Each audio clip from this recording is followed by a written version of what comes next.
Hello defence lovers, आज की top headlines कुछ इस प्रकार है। इंडियन एयरफोर्स को दिए गए light bullet proof vehicles Lockheed Martin से टेक्नोलॉजी ट्रांसफर के साथ बनाए गए थे भारत में। रशिया से पाकिस्तान को ब्लैंक चेक वाला दावा निकला गलत। जानिए क्या है एनडीए एग्जामिनेशन का लेटेस्ट अपडेट। भारत की सबसे advance earth observation satellite GSAT-1 launch की जाएगी 15 मई को। और अमेरिका के बाद ऑस्ट्रेलिया ने भी अफगानिस्तान से अपने ट्रूप्स को हटाने का लिया फैसला।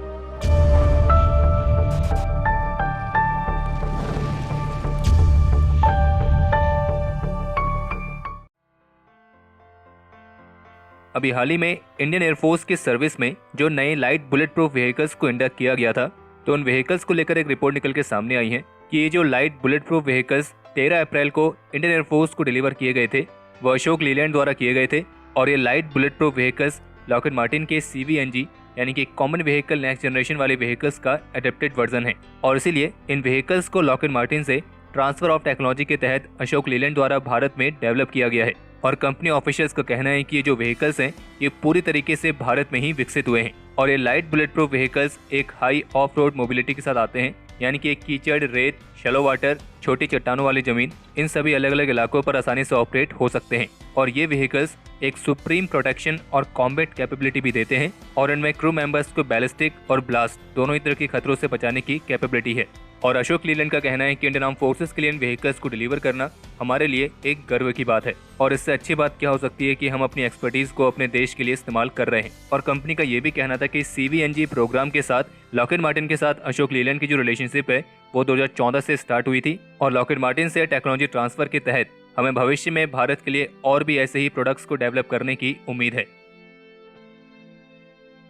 हमें सोशल मीडिया हैंडल्स पर बहुत सारे डिफेंस एस्पिरेंट की एक क्वेरी आई है कि जो ये NDA 1 2021 एग्जाम है, जो कि देश भर के अलग अलग सेंटर्स में 18 अप्रैल 2021 को कंडक्ट किया जाना है, यानी कि आज से 2 दिन बाद संडे को, तो क्या UPSC इस NDA एग्जाम को पोस्टपोन कर रही है या नहीं।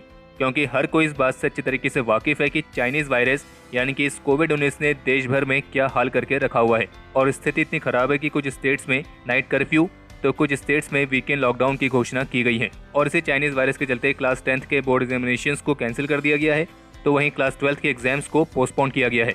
लेकिन जिस समय हम ये वीडियो रिकॉर्ड कर रहे हैं तब तक UPSC की तरफ से कोई भी ऐसी ऑफिशियल अनाउंसमेंट नहीं की गई है जिसमें यह बताया गया हो कि NDA एग्जाम पोस्टपोन किया जाएगा। और जबकि देश भर के एस्पिरेंट जो इस NDA एग्जामिनेशन के लिए अप्लाई कर रहे हैं, उन सभी ने UPSC से आग्रह किया है कि वे इस एग्जाम को पोस्टपोन करें। क्योंकि अगर ये एग्जाम पोस्टपोन नहीं होता है तो कई सारे एस्पिरेंट ऐसे होंगे जो एग्जाम दे भी नहीं पाएंगे। जैसे कि अगर बात करें उत्तर प्रदेश की, तो वहाँ की गवर्नमेंट ने तो घोषणा करी है कि जो संडे आ रहा है इसमें पूरी तरीके से लॉकडाउन रहने वाला है। तो अब ऐसी स्थिति में जिनके सेंटर्स उत्तर प्रदेश में हैं, वो कैसे अपना एग्जाम देंगे। उसी तरह दिल्ली में भी वीकेंड कर्फ्यू की घोषणा कर दी गई है। और ऐसी अन्य वो सभी स्टेट्स जहाँ पे कुछ कंडीशंस लगाई गई हैं, फिर चाहे वो नाइट कर्फ्यू हो, वीकेंड लॉकडाउन हो या कुछ और हो। तो इन सब स्थितियों को ध्यान में रखते हुए हमारा पर्सनल ओपिनियन यही है कि UPSC को ये एग्जाम पोस्टपोन करना चाहिए। और बाकी फिलहाल जो हमें कुछ सोर्सेज से जानकारी मिली है उसको देखकर तो यही लग रहा है कि इस बात के बहुत अधिक चांसेस हैं कि NDA के एग्जाम पोस्टपोन होगा। लेकिन फिर भी जब तक कि UPSC की कोई ऑफिशियल स्टेटमेंट नहीं आती है तब तक इस पर कोई भी 100% श्योर होकर नहीं बोल सकता है। और इसलिए हमारी तरफ से आप सभी डिफेंस एस्पिरेंट्स के लिए यही एडवाइस है कि आप अपने एग्जाम की पूरी तैयारी करके रखें। और इस एग्जाम से रिलेटेड कोई भी नए अपडेट के लिए UPSC के ऑफिशियल वेबसाइट पर अपनी नज़र बनाए रखें। बाकी इस पर कोई भी नया अपडेट आता है, जैसे कि NDA एग्जाम पोस्टपोन हो रहा है या नहीं, तो इसके रिगार्डिंग हम आपको अपने डिफेंस अपडेट्स के माध्यम से या फिर अपने सोशल मीडिया हैंडल्स के माध्यम से जानकारी दे देंगे। बाकी हमारा UPSC से यही आग्रह है कि वे सभी डिफेंस एस्पिरेंट की रिक्वेस्ट को सुने और इस एग्जाम को पोस्टपोन करें। आपको ध्यान होगा कि अभी कुछ दिन पहले डिफेंस अपडेट पे हमने आपको बताया था कि जो हमारा निकम्मा पड़ोसी है, उनके ऑफिशियल्स ने रशियन विदेश मंत्री की पाकिस्तान यात्रा के बाद ये दावा किया था कि रशिया ने पाकिस्तान के लिए ब्लैंक चेक का ऑफर दिया है। यानी कि अगर पाकिस्तान को किसी भी तरह के मिलिट्री इक्विपमेंट की जरूरत पड़ती है तो रशिया पाकिस्तान को देने के लिए तैयार है। लेकिन उसी डिफेंस अपडेट में हमने आपको ये भी कहा था कि ये जो दावा है ये हमारे केवल निकम्मे पड़ोसी के ऑफिशियल्स की तरफ से ही किया गया है। इसमें रशियन ऑफिशियल्स की तरफ से कोई भी बयान देखने को नहीं मिला था। लेकिन अब इसी के रिगार्डिंग इकोनॉमिक टाइम्स की तरफ से एक रिपोर्ट जारी की गई है जिसमें उन्होंने कुछ रशियन ऑफिशियल सोर्सेज के हवाले से इस बात की जानकारी दी है कि रशिया और पाकिस्तान के बीच ऐसी कोई भी ब्लैंक चेक वाली थ्योरी है ही नहीं। और पाकिस्तान में जो ये रशिया से ब्लैंक चेक वाली थ्योरी को लेकर दावे किए जा रहे हैं उनका कोई भी आधार नहीं है। और उन रशियन ऑफिशियल सोर्सेस ने इन सभी दावों को गलत बताया है और इसके रिगार्डिंग जो पाकिस्तानी मीडिया में रिपोर्ट्स जारी की गई हैं वो रिपोर्ट्स भी फेक बताई हैं। और सोर्सेस का ये भी कहना है कि पाकिस्तान की ये आदत रही है कि वो रशिया के साथ अपने रिश्तों को कुछ बड़ा चढ़ाकर ही बताता है। और इतना ही नहीं बल्कि ये भी कहा गया है कि जो रशियन राष्ट्रपति व्लादिमीर पुतिन ने पीएम नरेंद्र मोदी को कमिटमेंट दी है कि रशिया पाकिस्तान को कोई भी डिफेंस इक्विपमेंट सेल नहीं करेगा, तो इस कमिटमेंट के टूटने की भी कोई बात नहीं बनती है। और चलो मान भी लें कि रशिया ने ऐसा कोई प्रस्ताव पाकिस्तान को दिया है, लेकिन फिर भी सवाल यही उठता है कि पाकिस्तान के पास रशियन इक्विपमेंट खरीदने के लिए पैसे हैं भी। और जैसे कि कल एक हमारी वीडियो में कमेंट आया था कि पाकिस्तान वो है जो लोन लेकर चुकाता है। बाकी इन सब रिपोर्ट से तो हमें यही लगता है कि पाकिस्तानी ऑफिशियल्स जिस ब्लैंक चेक की बात कर रहे हैं वो पाकिस्तान के फ्यूचर की तरह ही पूरी तरीके से ब्लैंक होगा। आगे बढ़ने से पहले हम आपको सूचित कर दें कि आप सभी की सबसे ज्यादा पसंदीदा फ्रंटलाइन सीरीज ई मैगजीन के मार्च महीने का एडिशन भी लॉन्च हो चुका है। और हमेशा की तरह इस बार भी डील यही है कि जो पहले 1000 बायर्स होंगे उन्हें ये ई मैगजीन केवल और केवल 11 रुपए में मिलेगी।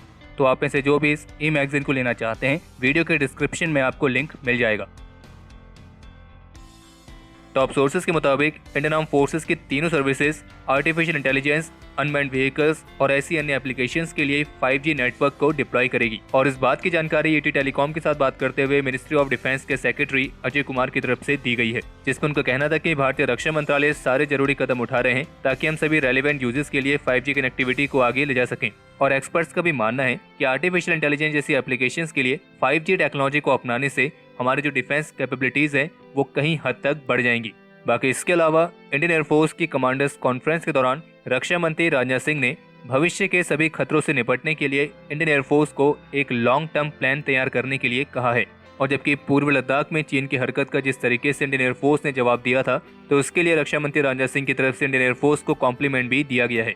बाकी इन सबके अलावा आज तक के साथ एक मीडिया इंटरेक्शन के दौरान Chinar corps commander lieutenant general DP Pande ने कुछ महत्वपूर्ण जानकारी दी है। जैसे कि जब उनसे पूछा गया कि जो ये पाकिस्तान और भारत के बीच सीज फायर का एग्रीमेंट हुआ है, तो क्या पाकिस्तान के वाकई में चाहे कि वो इस एग्रीमेंट का पालन करे, तो इसके जवाब में चिनार कोर कमांडर का सीधा यही कहना था कि ये जो सीज फायर का एग्रीमेंट है ये खास करके पाकिस्तान के लिए ही फायदेमंद है, क्योंकि जब भी पाकिस्तान भारत में घुसपैठ कराने के लिए LOC पर सीज फायर का उल्लंघन करता था, तो फिर उसके बदले भारत की तरफ से भी जवाबी कार्रवाई की जाती थी। और वो जवाबी कार्रवाई एक तरीके से पाकिस्तान की फॉरवर्ड पोस्ट के लिए पनिशमेंट की तरह होती थी, ताकि वो अपने वहां से घुसपैठ पर रोक लगाएं। बाकी जहां तक ये सवाल है कि क्या वाकई में पाकिस्तान की मंशा घुसपैठ रोकने की, आतंकवाद को रोकने की और सीज फायर एग्रीमेंट को मेंटेन करने की है या नहीं, तो इस पर चिनार कोर कमांडर का कहना था कि ये तो तभी स्पष्ट होगा जब सारे पासेस धीरे धीरे खुलेंगे, क्योंकि फिलहाल तो अभी सारे रास्ते बर्फ के चलते बंद हैं, और जब ये पूरी तरीके से खुलेंगे तभी पाकिस्तान के सही इरादे सामने आएंगे। और उनका ये भी कहना था कि सीज फायर एग्रीमेंट पर सहमति देकर पाकिस्तान दुनिया को ये दिखाना चाह रहा है कि वो एक शांति प्रिय देश है, LOC पर कोई भी बेवजह फायरिंग नहीं करता है, ये सब चीजें। लेकिन कश्मीर में जो आतंकवाद की मूवमेंट है वो एक लोकल मूवमेंट है, ना कि उसका कनेक्शन बाहर से है। और जब तक कि पाकिस्तान इनको सपोर्ट करना बंद नहीं करता है, फिर चाहे वो फंडिंग के थ्रू हो, हथियार देकर हो या किसी और चीज के माध्यम से, तब तक नहीं कहा जा सकता है कि पाकिस्तान का दिल बदला है। और चिनार कोर कमांडर का ये भी कहना था कि उनके पास जो इन्फॉर्मेशन है उसके मुताबिक अभी भी लॉन्च पैड के अंदर करीब 100 से 150 आतंकी मौजूद हैं, लेकिन उन सभी को आदेश मिले हैं कि वे अपने आसपास के लोकल एरिया में घुल मिल जाएं। और जब तक कि पाकिस्तान इनको भारत में घुसने से पूरी तरीके से नहीं रोक सकता है, तब तक पाकिस्तान के इरादों को पूरी तरीके से साफ नहीं कहा जा सकता है।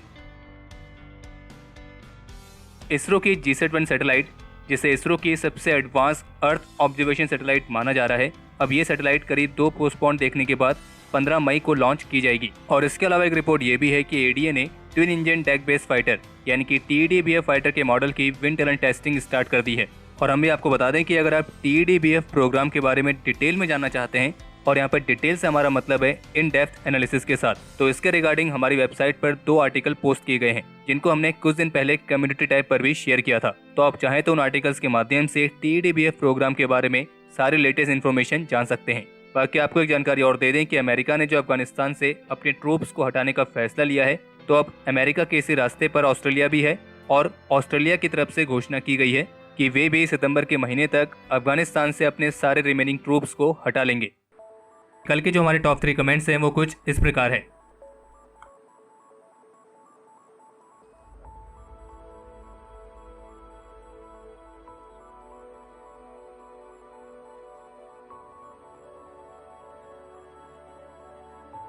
तो हमारे आज के इस एपिसोड के लिए इतना ही, और अगर आप इस वीडियो को यहाँ तक देख चुके हैं तो इसे लाइक करे बिना कहीं ना जाएं। बाकी इस एपिसोड को लेकर आप अपने सजेशंस और क्वेरीज कमेंट सेक्शन में शेयर कर सकते हैं, और अगर आप उनमें से हैं जिन्होंने अभी तक इस चैनल को सब्सक्राइब नहीं किया है तो इस चैनल को सब्सक्राइब करना ना भूलें।